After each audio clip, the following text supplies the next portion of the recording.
I believe that the startup organization is one of the greatest forms to make the world a better place.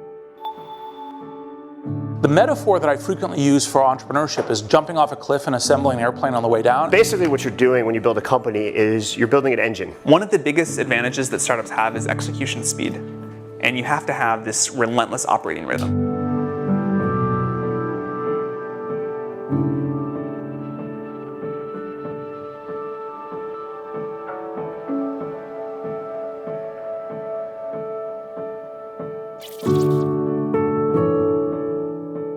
$150,000 tech workers have been laid off in 2022 alone. It's hard to make the right bets and it's scary. And look, I wasted many years of my life. Your strategy is not worth a goddamn if you can't execute it, okay? Yeah.